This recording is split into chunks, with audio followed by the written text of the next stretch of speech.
Hello, everybody. I'm glad to see everybody here, and I'm glad to be here. And I'm glad that Bob asked me to do this back last fall. Glad he has enough faith in me and he thinks I can do it.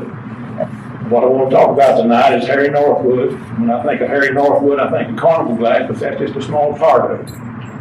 He was in this country making other types of glassware about 25 years before Carnival Glass ever showed up. We started out when he was born. That was June of 1860 in England. He was the son of John Northwood and Mary Dugan Northwood. That was, of course, his mother, John Northwood's wife. There were 12 children. One of the girls, there was 8 girls and 4 boys. And one of the girls died, I think, at 3.5 years old, and then one of the boys and another girl died in infancy, so that left 6 girls and 3 boys. And his father was quite a man. I mean, he was a leader in his line of work. He was with the Stevens and Williams Glass Company, and he was involved in another glass decorating company there, I think called J&J Decorating, something on that order. And young Harry was the oldest son, and he apprenticed him at about age 14, and they sent him to some design schools, and he was pretty knowledgeable by the time he was drawn into the glass business. And he come over here to this country in 1881. He was 21 years old. And he came with, or maybe just ahead, or just behind, a cousin of his, Thomas E. A. Dugan. He was only 16 years old. He was his maternal cousin. And his daddy came along here shortly thereafter. His was Samuel Dugan. And they got started. They ended up in Wheeling, and they went to work for the Hobbs Buccaneer Glass Company there. And they had been there since, I don't know, before the Civil War. They'd been there a long time. They hired him as a glass agent. They hired his cousin, the Dugans, there too. And this was in November of 81, and in May of 82, when he came over here, he left his fiancée back home in England, and here she showed up, beautiful young lady, 19 years old, and she had been there. Her name was Clara Elizabeth Beaumont. She was also from a glass family. She'd been there shortly. She was Mrs. Harry Northwood. A couple of years or so later, she was the mother of 2 little Northwoods. The son, Harry Clarence, born in March of 83, and a daughter of Mabel Virginia, born in September of 84. And he was at Hobbs, I guess, about 2 years. And then he went on to the Bell Glass Company, which was in Bridgeport, Ohio. He was there probably, but he was there about 4 years. They were right on the Ohio River, and they had to put up with floods, and they had a strike. And I think he worked there about 3 of the 4 years he was with them, and he went to work for, I believe, the Phoenix Glass Company. And then later on, he was lured to the Buckeye Glass Company, and that lasted a week till the Bell hired him back at a higher salary. And he stayed with the Bell. He was plant manager on the glass plant. He stayed there until 1887. And there were 2 things that happened to a lot of these glass companies, and both were bad. Some of them went broke, some of them burned. Well, the Bell burned to the ground one night. The fire got started, and it just spread. And it's all over. Can you hear me now? Yeah. Okay. Well, and then from the Bell, he went to, him and some wealthy investors started a small glass company across, they were in Martins Ferry, Ohio. They went to a glass plant there that had gone to flood. It was the Union Flint Glass Company that had it, but they spent about 4 years there, and it was a small place. It had one furnace, one 10-pot furnace, but they made themselves known by the type of glass and the quantity of glass that they turned out. And after about 4 years there, they went to Elwood, Pennsylvania, and this is where he had an uncle, Thomas Dugan, not the cousin, but his uncle. We'll call him Uncle Tommy. He was had a hotel in Pittsburgh, and he also had money, which I helped him. And he bankrolled Harry and some other investors getting started in this Elwood City plant. Well, they were there from 92 until about 96, but things just didn't go all that well. Stiff competition and some problems among the investors, and they were being sued for some of their creditors. They couldn't pay them. So he left there and went on to Indiana. This is where he really got going. Here come Uncle Tommy again to invest more money in it when he got to Indiana. There was a glass plant there that had been in operation a few years and had gone under after they hadn't been there very long. And the people that owned it, the investors there, they were looking for somebody to come in and take over and get that thing going again. And Harry Northwood did just exactly that. He got his big thing there was he was the founder and the inventor of custard glass. And he had a lot of blown tableware, beautiful stuff, you know, all the colors, ornamental and novelties and opalescent glass, tableware, you name it, he made it. And he was there until 1899. And the National Glass Company was a group of men that decided to form their own glass company, I guess. They bought interest in about 19 glass companies. And Northwood, Indiana was one of them. So what they did, the National Glass Company, they sent Harry Northwood and his brother, Carl. I forgot to mention that Carl, his youngest brother, he was 12 years younger than Harry, and he came over there about 1892, I think just about the time they went to Elwood City. Of course, he worked with him from that point on, but they sent Carl and Harry back to London to be their representative over there. Well, they had a lot of problems. And one of their glass companies, the Rochester Tumbler Company, which was one of their big producers, it burned. And they had to close some in the western region, which was over in Indiana and Ohio, because of inadequate local natural gas supply. You just had to have that natural gas to power the furnaces. But those furnaces, they had to run around the clock, 24/7. I mean, day in and day out, Christmas included. You just couldn't turn them off, because if you did, they'd start to fall apart and break down. You were running about 2,500 degrees. If you shut them off, they drop down to about 100 degrees. And they can't handle the contraction and the expansion. Plus, you'd lose probably whatever glass you had in the tanks and pots. They call them pots. So, after a couple of years in London, he decides to come back to the United States, and he wanted to get another glass company going. And there were several options for him. He checked around. There were a lot of people wanted it. He knew his capabilities and what he had done in the past. And there was a man in Wheeling, George E. House. He was a successful and motivated businessman. I think probably a wealthy businessman, but he was in the furniture business for one thing, and he had founded this Wheeling Board of Trade. And his goal, I left something out, I've got to back up a little bit. In 1894, U.S. Glass Company come in and bought the Hogg-Brockner plant in Wheeling. And that put probably a lot of people out of work. And they sat there for about, well, until this was around 1900 when George House got the idea to get somebody back in and get this thing going, get some paychecks coming in here to the people of Wheeling. And his goal was to get Harry Northwood in there. So they began to negotiate with U.S. Glass Company to buy that thing, and I think they gave him a price of $52,500. They had sat there 7 or 8 years. It was in bad shape. It needed a lot of work done on it. Well, they didn't want to do that, so they negotiated with him. And it looked like things were going to get going again, and then all of a sudden, Harry Northwood got word from his father in England had passed away. So he sacks up everything, and him and Carl they head for England, and there was some worry about whether or not this deal was going to fly about the old hops plant. But he came back, and all the period, the trade magazine had it up writing all about it, wanted to know for sure whether Harry Northwood was going to come through for them or not. But they got back there, they got the price down from $52,500 to $40,000. And Uncle Tommy came to the rescue again.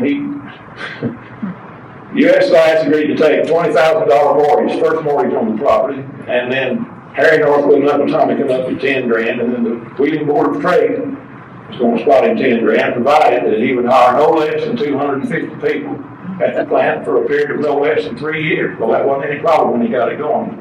That's what they did, and they got going this was in 1902. And they got going right off. Of course, it took them a while, and I'm sure a lot more money to get that old plant back up to where it could produce glass. And they started out in May. Of course, the first thing they had to do was rebuild. They had 3 furnaces there. Had to rebuild those and probably a lot of other things. I'm not sure what all they had to do, but by July, they were beginning to make samples and getting ready to go, and Harry Northwood began to connect with his old customers and prospecting customers, and he told me to make no mistake waiting until fall for his new goods. And he was telling them right, because by that time he had it going good. He'd ordered new molds from the Higgins Mold and Novelty Company in Ohio, and he got going there, and he was hiring all these people. They began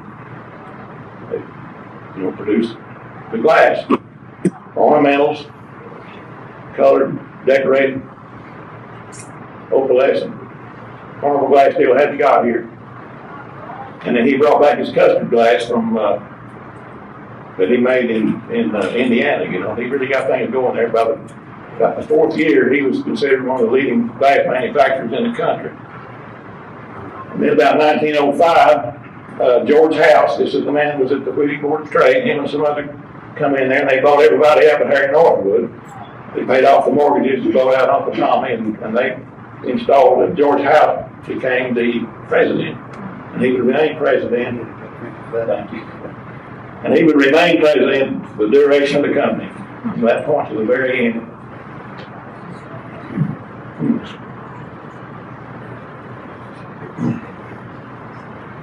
So anyway, things were going good. They were running full blast. They had 3 furnaces going and about, I think, 32 pots and 25 what they call shops. And the shop was whatever it took, whatever number of personnel it took to get done whatever they were making at the time. Well, some of that stuff took more steps than one, It came along, and then we're going to get into Carnival here in a little bit. And nobody knows for sure who made the first Carnival, but we know Fenton was the first one to put it on the market, and it hit the ground running. It had 2 things going for it. That was, it was well received, it was attractive glass, and it was affordable. So things were really beginning to go now. And Harry Northwood knew about Carnival, or what this spraying this hot glass with these certain chemicals would do for it before it ever hit the market. He never did market it until Fenton started in, and he started iridizing a lot of his old patterns and what he had. This is, I'll read number off this. This is one that he had, was in production before the Carnival Glass hit. This is the cherry table, and it was made in several things, but I think about the only thing that was iridized was the table set. Does anybody know anything about that? What that's about? Tumblers. Tumblers. Tumblers. No picture? Yes. Yeah, I think so. Iridized it too. Yeah, I think I got one. It's cracked, but I got it. That was one of the things that came along. The 3 colors that come out was marigold, green, and purple. And that was that way for about, until probably around late 1911, 1912. And here's one of the Aiken Bird pattern. Was one of the first ones, I think. It was his.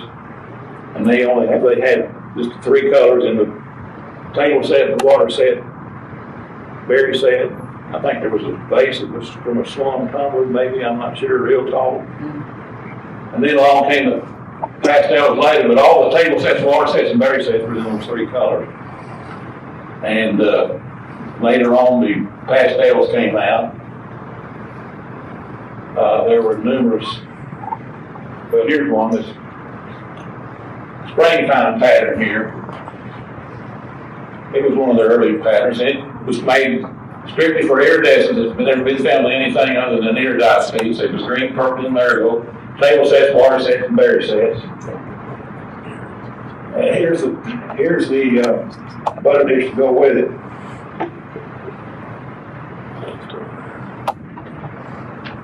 And well, the strawberry pattern came along around 1910, and it lasted a good many years. Bowls, plates, ruffles, and pie crust eggs. And we'll start out with some of them. That's some of my favorites. Here's right here is, well, this is some of my recent ones right here. Jim Seek's very familiar with one of these. This is This is a strawberry ice blue with a basket weave. No, here's the basket weave back over here. Here's the rib back, and here's the plate. And there's quite a story behind that plate. It was turned up in northern Michigan about 8 or 9 years ago, not far from where my friend Rick Stockhill lives. And an older lady had it, and she died, and her grandson, a middle-aged grandson, got a hold of it. Him and his wife, they knew it was Carnival Glass, but they didn't know much more than that. So they put it on eBay with $5 opening bid and no reserve. Well, it began to go up pretty quick. Somebody called and made him a price and wanted, buy it now thing, and they didn't do it. So he called them back later and he said, well, now I realize it's a plate instead of a bowl. And he up and saying again, they still wouldn't pay him because more and more calls kept coming in. Wife and I talked it over and we thought we'd take a shot at it. And we did, and my friend Rick, he took a shot at it, but his shot hit just a few seconds late. Or it would be his plate tonight rather than mine. Now this one right here, the basket weave back, it's probably the find of the year this year so far. It turned up earlier this year in northern Michigan in a thrift shop for $7. Well, the guy bought it, gets a hold of Jim C. and tells him he thinks he's got something, and Jim asked him to send him a picture, and he assured him he did have something. So he took it with him to the Southern California auction, and I ended up buying it, but I had to pay a little more than $7 for it. And then here's the rib back, which this one showed up here just about right here at this convention, I think right at 10 years ago, and the guy from Australia brought it up here, and he had it in his room for sale, and Pete Bingham ended up buying it, but best I remember. He kept it a while and sold it to Rich Bradley, and of course, Rich Bradley get kind of on hard time. And I don't know, it went to somebody else, and it ended up in Mickey Ritzel's January 2010 New Year's auction. And here is the white one, the white bowl. Has anybody got a white strawberry bowl or plate? I don't see any hands coming up. But anyway, it was at the 2010 Keystone State auction. And it wasn't photographed, it wasn't even highlighted. Price-wise, I think it pretty well fell through the cracks because it didn't make anywhere near the splash these two bowls here did. Anyway, I ended up with it. I'd seen one before years back at a Kutztown extravaganza in Kutztown, Pennsylvania, and I didn't buy it. I've kicked myself ever since then for not buying it. And that could very well be the same bowl. I don't know, but it could be. It was a rough bowl, and I think it was stippled. And that one also has the basket weave back. And here's another one. This one here, I think, was the first piece that I bought out of Australia. That's several years ago, and I don't think much glass went to Australia until 1914 and later, because that's when the Panama Canal opened, and that made shipping down there a whole lot simpler and faster and more economical. And then considering what's come out of there, it kind of coincides with what was being made about that time. A lot of it went down there. The Aussies loved it, and they still do, a lot of them. And of course, a lot of it's made its way back up here, by way of the internet. And I bought several pieces down there. I got burned one time, that's all. Other than that, I think the Aussies were pretty nice folks to deal with. What it was another one of these plates right here, and it had a heat check in it. You could run your fingernail across both sides and you couldn't feel a thing. And I contacted them, and they claimed it had happened in shipping. Go see your shipper, let them pay for it. Well, the box had absolutely no damage at all. How many of you believe that happened in shipping? Be honest. So anyway, I didn't get hurt too bad, but after the several pieces I bought, I figured I'm doing all right down there. Now here's another one that scared the daylights out of me. This green stipple strawberry plate. We'd got back from Air Capital in 03, and Emmett and Dorothy contacted us and told us about it being on eBay. And I asked them if they were going to try to buy it, and they said no. So we got after it, and we ended up being the high bidder on it. And the guy down there, his wife had found it in a junk shop, probably about like ice noodles over here, up here, for his song.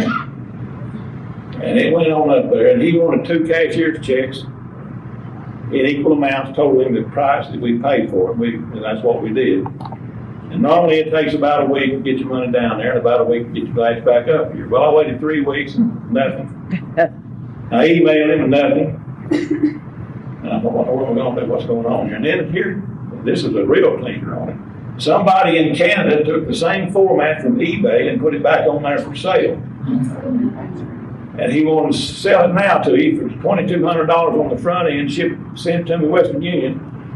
I'll send you the plate and he can send me the other $2,200. Well, as soon as it showed up, Tom O'Dean spotted it for one. He said, is this a farce? What is it? But anyway, we got a hold of eBay, and I mean, it was gone just within seconds after we got a hold of him. It was taken off.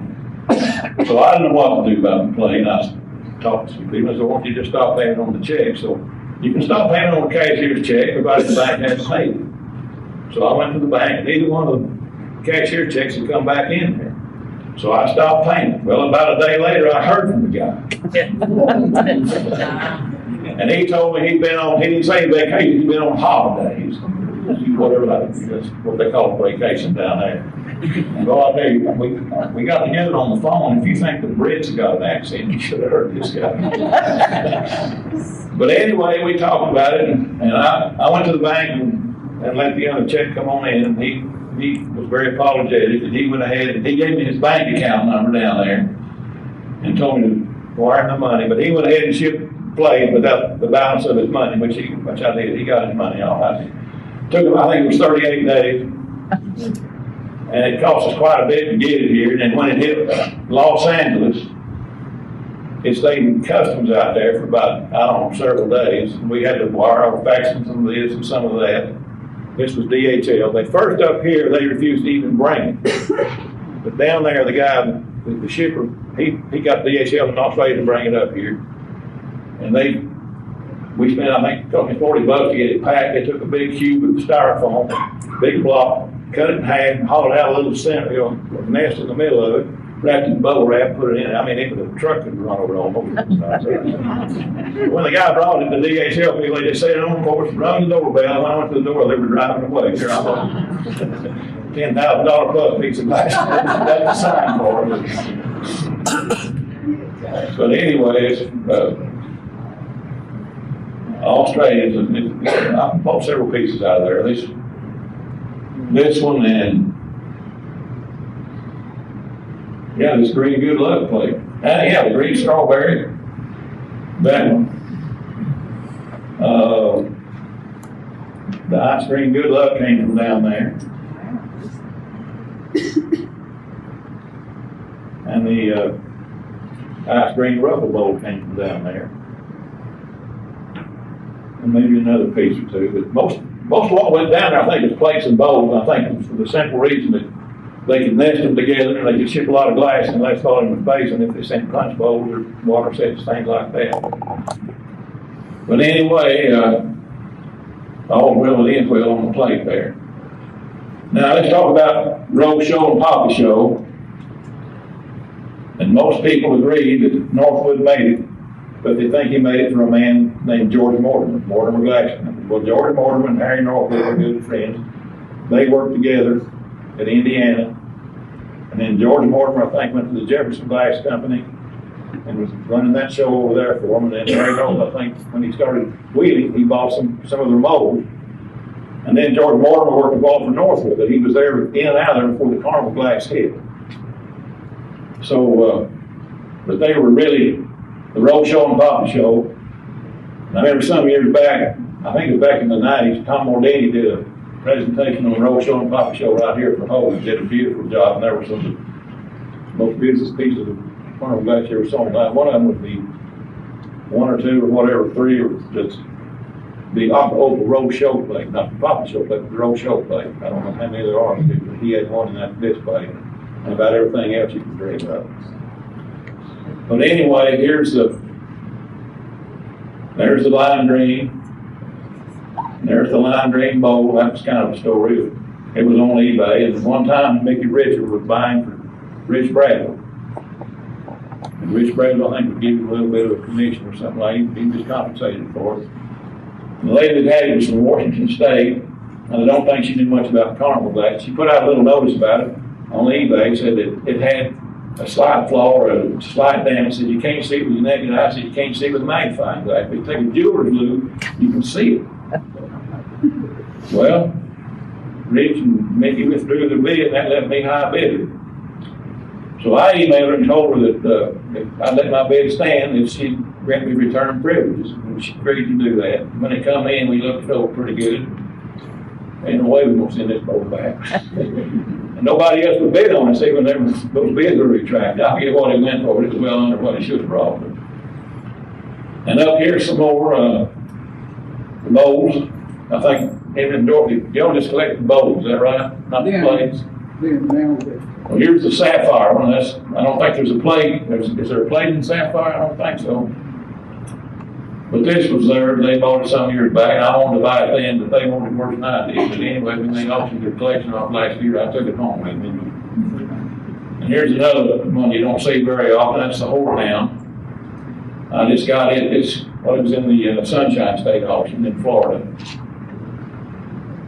And here's, of course, I've got several more. But now here's the roadshow variant. And the theory on that is that George Mortimer did so well with his roadshow and poppet show that Harry Northwood wanted a piece of the action, so he came up with something similar to it to resemble roadshow. That's really a nice piece of glass, but they're not near as common as George Mortimer's. And George Mortimer's have never seen the poppet show and roadshow. I don't think we've ever seen any advertisements in the trade magazines or the wholesale houses or whatever. And they've turned up in Canada, and they've turned up in England, and I don't think we've ever shown up in Australia, because I've asked around. Tom O'Denny says he's never heard of anyone showing up there. Of course, they came out about 1912, which I think was ahead of the Australian part. And has anybody seen this piece in any color other than Renninger blue, cobalt blue, or marigold? Marigold. Well, one of the researchers claimed she got her seen it in Africa, and I just wonder who anybody else has ever seen it. I don't know if he's right or wrong. Too much to drink. Not listening well. Okay, all I have to tell you about my egg birth, I said, it's quite a story too. Back in the early 70s, about, I guess, probably 1972, we were just kind of getting started in carnival glass. Our kids were small then, and we'd go to Shreveport in the summertime just to kind of look around, hit some flea markets and look for glass. We'd take our kids and put them in the pool there at the motel, and we found a lady who lived out a little bit west of town. She had lived in an old house. She lived upstairs, had an antique junk flea market downstairs. And we were looking for depression backs at the same time. She was pretty good. She was a good picker. She even told us she was very religious lady too. She said that the Lord came to her one night with a vision and told her where some glass was. She went over there the next day, there it was. But anyway, she got us on to Miss Brummett, that was the lady that owned this. Told us where she lived, and we went over. She had a small collection, but she had some pretty nice glass. And this was her best piece. And she had a Northwood master regular table punch set of purple. And she had some decent plates. I bought an Ohio Star base from her. I think she charged me $70 for it. And I think it now belongs to Jerry Haven, if I remember right. But anyway, there wasn't any need trying to buy that punch set. It just wasn't for sale. Just forget about it. She'd had it a few years. I think she bought it in somewhere in New Mexico back in the 60s. But we'd go see her occasionally, maybe once or twice a year. Of course, we kept in touch with it. She liked us, and we liked her. And I think it was 1979. It was in December. She called up and said she's ready to let it go. Wanted us to have it. A lot of people knew about it, a lot of people wanted it, and there might have been some hard feelings, but she wanted us to have it, we wanted it. So I made a deal with her and went down to Shreveport and got it. Now this was in December of '79. Anybody want to take a shot at what we paid for it? 1979. No, more than that, she wasn't that nice. I didn't like it that much. No, we gave her $1,100 for it. And bowled the base, I think one of her cups had a chip. And then it like came to a bad end one day. We were living in this, not where I live now, but the house before we lived there. We had this in an old bowl front, real ornate bowl front, old china cabinet, with a curved glass, curved door and all that. It came from the same lady that had this. And at 2 o'clock in the morning, the car crashed into the house. Oh, yeah. And it hit low right above the plate line on the floor, and it shoved the wall in about that far. And the cabinet, when it did that, it didn't turn it over, but the top was against the wall, and the feet were into the dining table and broke the front door glass. And this survived. It did lose a cup. And I had a marigold just like it. Well, it wasn't near as far as it was in many, many pieces. And I still have the base and the cup to it, I think. Anyway, it was a doctor's son. He was drunk. He could care less. But he broke several pieces of glass. And I made a list of everything, sent off to John Wood. He'd got an appraisal on it. He had good insurance. I got to give you credit for that. He did broke some check, whatever John Wood told me it was. But anyway, I talked about a little bit about 3 fruits. We'll get back to Australia. This one came from Australia. And this one came from Australia. I got the bowl before I got the plate. And I think the bowl is fairly plentiful in Australian terms, or their glass down there, so I'm told. But plate came up later and I bought it. And here's one. This is, what do they call this? Custard? Pearlized custard. And it's got a light dusting of iridescence on it. And I think there's a difference in the mold when you compare it to some of these. I noticed some changes anyway, but it was entered into the State Fair of Texas in 1976, and it won 2nd place. And it's got the man's name on it. I don't know who, I didn't buy it from him, but somebody else had it. I think it was on eBay and I bought it, and I paid more than I ever did for it. I found that out. They occasionally turn up, but they're scarce. You don't see many of them, but then when they do turn up, they're not all that, they don't go all that high, at least the ones I've seen. Anyway, it's kind of a nice piece to talk about. Here's a very nice green 3 fruits that belongs to Rick here. And here is a super nice marigold 3 fruits, staples, and beautiful piece. And here's, I got to tell you about this Papa Show bowl. An old lady there in Little Rock, this was back in the early 70s. I hadn't been in it very long then either. Somebody told me about, she was on her deathbed, she was dying. And her husband was there. He was a great big dude. He must weigh at least 110 pounds. He was a retired dentist. He had to retire early. He wanted to because his eyesight, he said, failed. Anyway, they had a bunch of carnival glass down there. Most of it was just a bunch of junk. And they wanted to sell it. They wouldn't break it up. They would want you to buy the whole schmear. But there was a daughter there that lived with him. She was still at home. I think she was 71 years old, never married, retired state employee. And this was hers. And she went to her daddy. She addressed him as father, like a little girl. And she proceeded to tell him how this was her glass and not a part of her mother's glass. And she wanted his permission to sell it. He told her she could sell it. So I bought it. I didn't give her a whole lot for it, but I bought it. But it's got a little, it's not perfect, but it's got some pretty nice color to it. It's a real rich, deep purple. All right, we got more good luck. I told you where they came from. Do you recognize that one, Judy Maxwell? No. You don't? It's yours. It used to be yours. Pretty sure. Bought it. Was it 08 you had your auction here? I think so. I think you bought it. Anyway, that's where that one came from. You owe me. Which one was that? Which one, Bud? Green one. Right here. Oh, the green good luck, okay. Yeah. Here's another one. This one got a few years back. It was in Canada. The lady had it on eBay. She had a pretty high reserve on it. And auction closed out and it hadn't met the reserve. I was a high bidder and I made her an offer and she wouldn't take it. She put it back on there and it didn't bring as much as she brought the first time, and she still wouldn't take the offer. She put it back on again and it brought even less. Every time she put it on, it was less money, so I ended up buying it pretty reasonable. When it did come out of Canada, it stayed there about, I think, 10 days or maybe 2 weeks before that. I don't mind, wouldn't let it on in. I bought from Canada before, no problem. That particular piece, they did.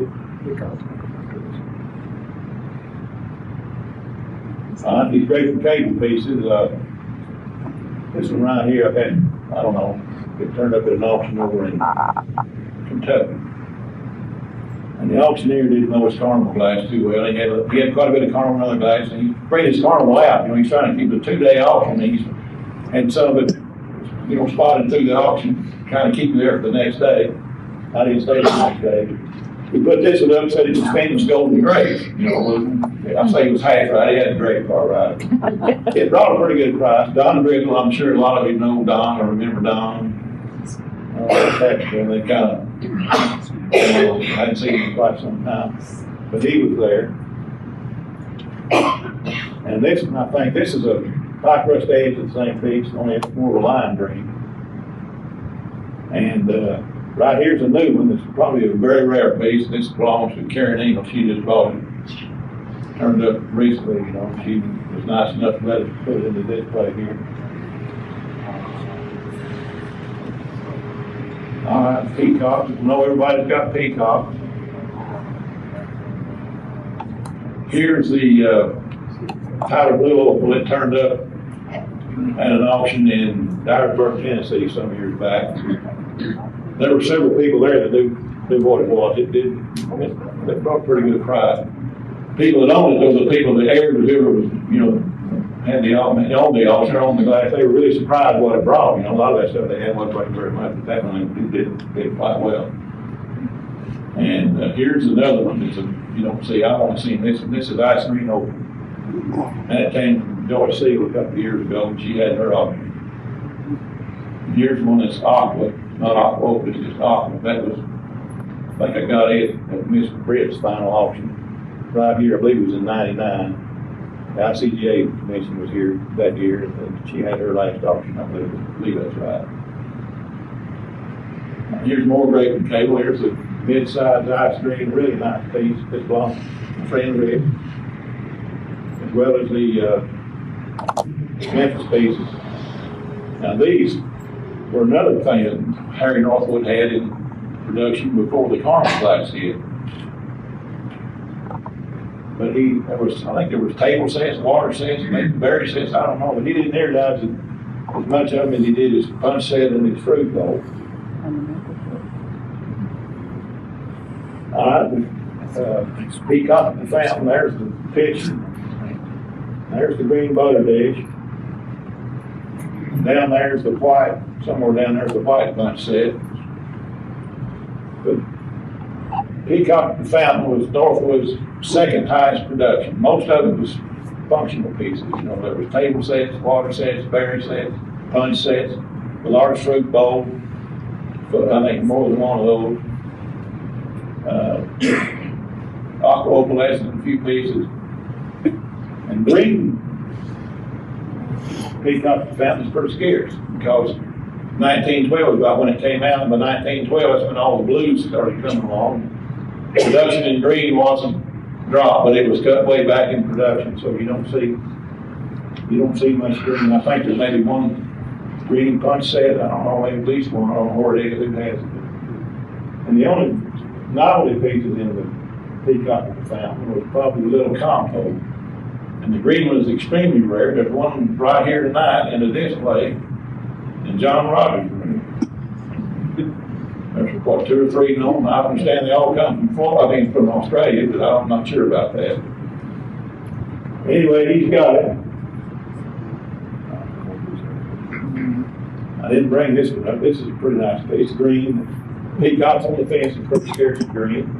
This is a steel one, then, rather than I've got, I think I've told you about, I've got 2 more, I think, that pie crust egg. Grape and cable, you know, you can be here all day and half the night and still not go over all of it. They made so much difference, you know, the big functional pieces and all the novelty pieces. There's the master punch set, the mid-size punch set. Of course, they made, I guess that's the only pattern they made more than one side of the punch bowl. And the big one master. They were cut in one of the old catalogs. The punch sets weren't all that expensive. Now, just for example, Acre Birds, it was sold with and without the cups.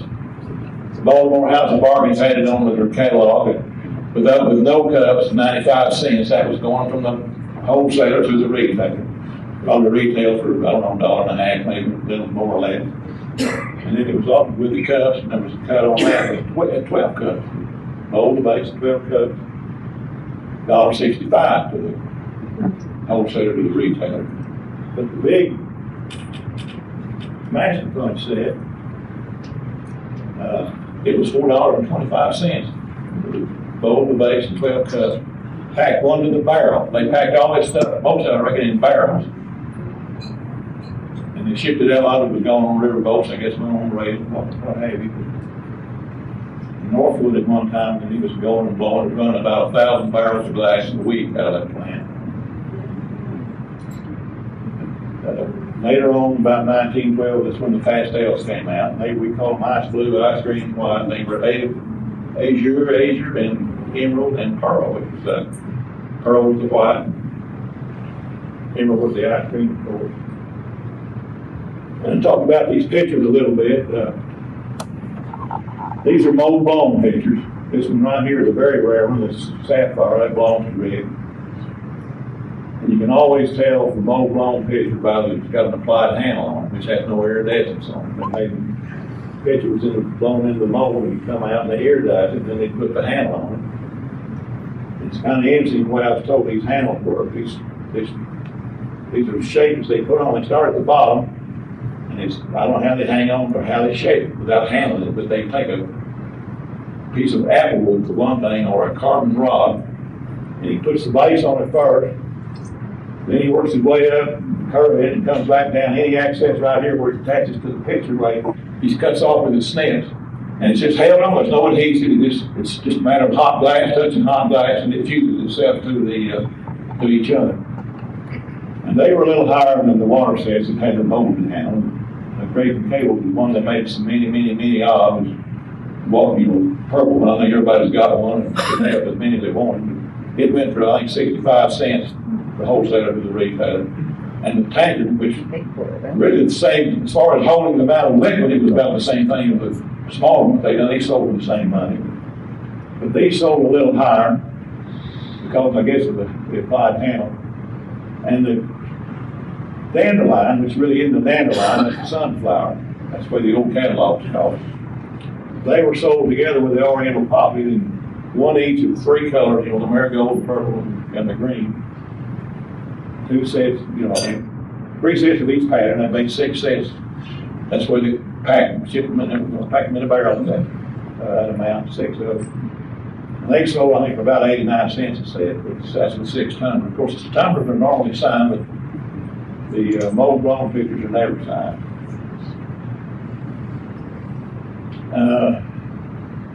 Now these are Rick's bases. I'm not sure. Diamond Point? Or, Yeah. which are very, very nice. Is that what, sapphire? There's the marigold, very nice pieces. And that's his green. The table side. And this one right here. Is Jackie Powder here? I think she's at, okay. Well, do you recognize this blue stipple? Yeah. Okay. Well, you know where I got it then. Yeah. Some years ago, when I wrote it off.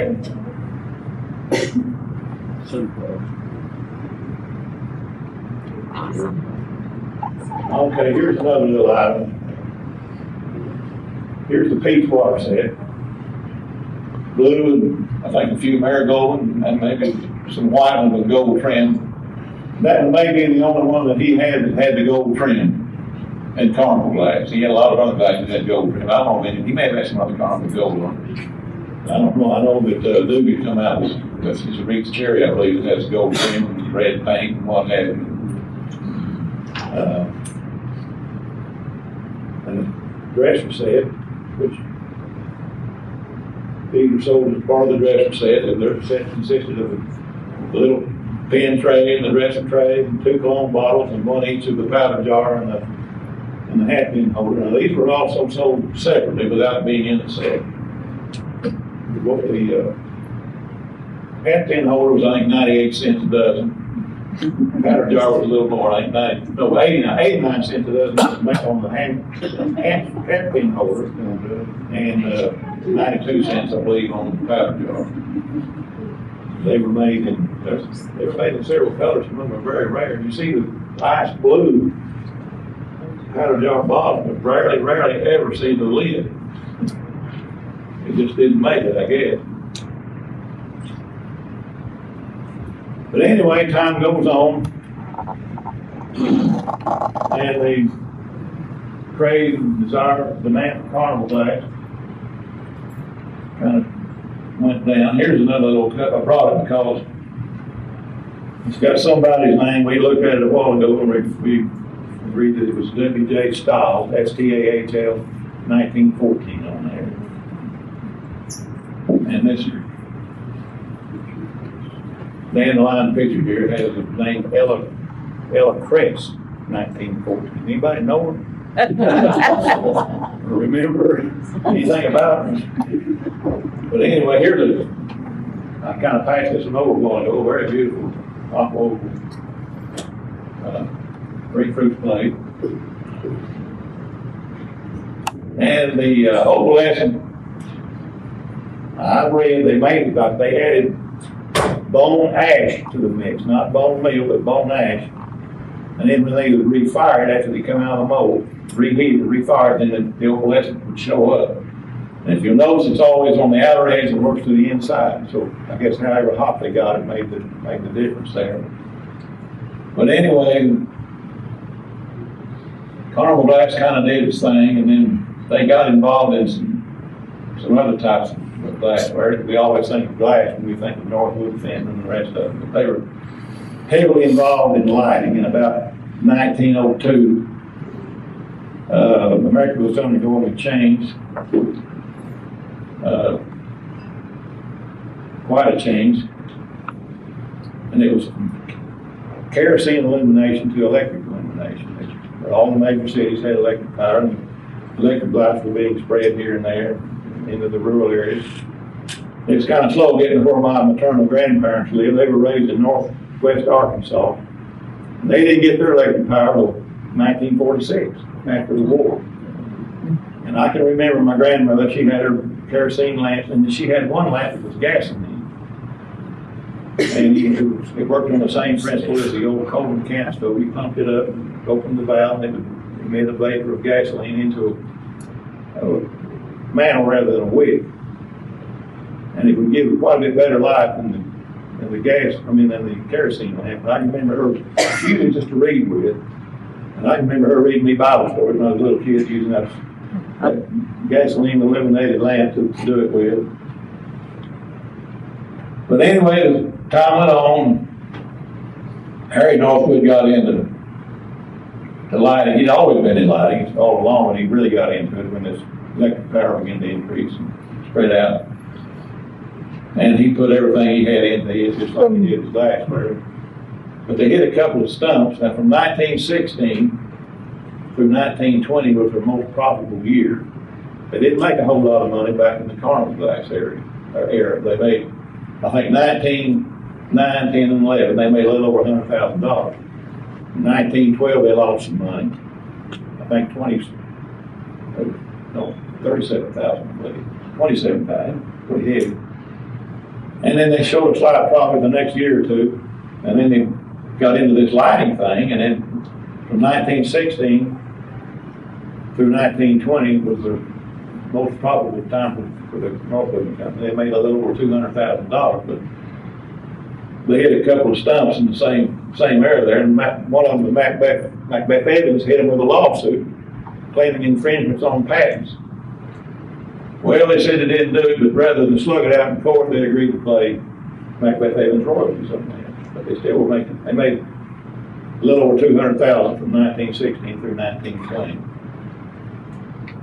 And then the IRS come in and said, you can give us enough money for 1918, 1919, like about $40,000. Well, that went on. Then we back up a little bit. In 1918, they were doing glass show.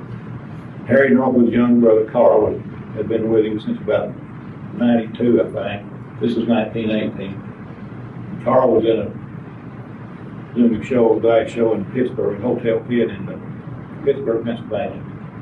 This was in January. He kind of got the feeling bad. He went to bed for a day or two. Got the feeling a little better. Got around, seen talking to some of his old customers, prospective customers, and then he had a relapse. Boy, they diagnosed him with pneumonia. Got an ambulance, headed for the hospital with him. He died on the way. This was January 1918. And at the same time this happened, his wife she was coming from Wheating with one of the officials of the Northwood plant there. When she got there, she found out her husband passed away. So that was quite a blow. And then later on the same summer, Harry Northwood began to get ill, take ill in about the middle of 1918. And he gradually got worse. And he toned down his trips, his work at the plant. And then even less and less. And he finally was bedfast. He made the comment in December. He knew he was time to go down. He said he hoped to spend Christmas in heaven with his brother.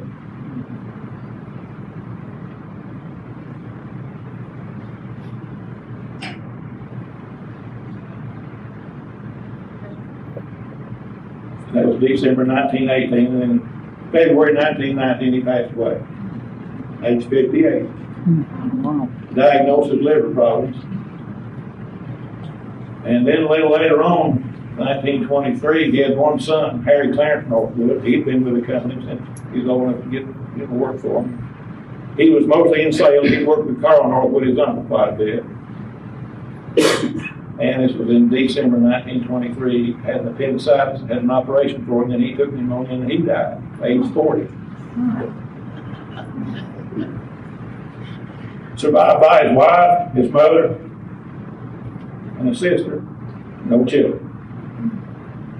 And Harry Norwood had a daughter, Mabel, to live in Mabel, Virginia. And she married a young man named Rob. They lived across the street from him in Wheeling Island there. And so they had one daughter, lived with Northwood Rob. And she never married. She spent her entire life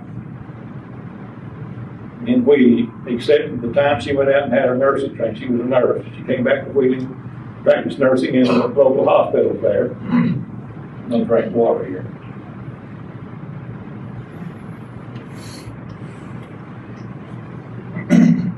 And then sometime after her hospital career of nursing, she taught nursing for several years. She born in 1913. She passed away, I think, in 2002 at age 89.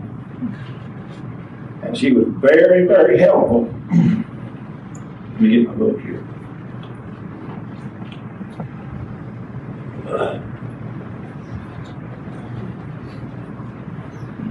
Most of what I preached at you tonight was the information that came from this book, written by these three people, William Hickok, James Measle, and Barry Wiggins. Well, I think William Hickok probably did more than anybody. He wrote, the first 25 years for Fenton, the second 25 years, the third 25 years, and numerous other research on glassware. Of course, he passed away in 1988 before this book made print. And then Barry Wiggins died, and I'm not sure just what his role was. And he died, I think, in 2002. And James Measle, I had the privilege of talking to him about 3 times, trying to put this thing together. He's a Fenton. They're still doing something there, and he's right there with them. And I had a lot of questions about asking, it wasn't, I couldn't find his book. He was very helpful. He called me back. But anyway, the plant rolled on, and due to the death of Harry and Carl Northwood, things just began to drift down. And while they were drifting down, Fenton and some of the other glass companies were being more and more profitable just because they didn't have to put up with Harry Northwood and the competition he threw at them. And the president, George House, he bought into it, about 1905. And in 1925, he said, what was a notice of complaint of what it was bankruptcy, because things just kept going down and they couldn't get the IRS thing straightened out. And then I think they had more problems with Macbeth Avenue. Yeah, they had a judgment against them. And added all up, it was kind of, looked pretty gloomy. But it didn't look all that bad when he filed his bankruptcy. They had $30,000 out of accounts receivable. They had about $70,000 in inventory in glassware. But they owed one of the banks in Wheeling about $57,000. And it rocked on for a while. They kept the plant going. This was in September 1925. They kept the plant going for about a month until December. They were still producing glass. They kept the furnaces fired in order to retain the molten glass they had in the pots and the tanks. And of course, the glass they were making was probably just to fill orders they couldn't fill out of inventory, and they couldn't get their inventory down as fast as they needed to. And the judge let them have, they asked for an auction, and the judge let them, this was in 1926 in June. And the auction was postponed for a month, and it went forth in July of 1926. And the bank, the Wheeling Bank, the Dollar Savings and Trust Company, they bought the whole smear, I think, for $30,000. Well, due to the IRS lien, he couldn't get title to it. So they asked the judge to set aside the auction results, which he did. And then later on, the receiver, sometime in 1929, filed his final report. And whatever, well, in December, though, after the glass, they shut the furnaces off in December of 1925. And that was the end of it. Once you do that, your road is done. So, but anyway, the receiver filed his last report, and whatever money was there in the company went to pay the lawyers that argued the tax case, and the receiver got paid, and the IRS got the rest of it. And then they had the final auction in August of 1929, and the Dollar Savings and Trust bought it again, this time for $21,000, the land, the building, the whole smear, the equipment, whatever was there, that's what they got. But, I mean, like this, they didn't unload it until 1944, during the war. And I don't know, I asked James Bezell what happened to the molds. And he said that he didn't know, really. He said, Benton, there was a few of them sold, Benton bought a few of the molds. But I think I read somewhere where the molds may have been scrapped and went to the war effort. But anyway, Northwood Glass Company certainly made their mark on glassware in this country. And they're the reason, one of the big reasons why we're sitting here today, because we liked his glass and what he did for us. Along with the rest of them, not to take anything away from Fender or Metalsburg or any of them. They all made some beautiful glassware, and we all enjoy it. That's the reason we're here tonight. And I hope I hadn't bored you too much, but I guess this is the end of the story.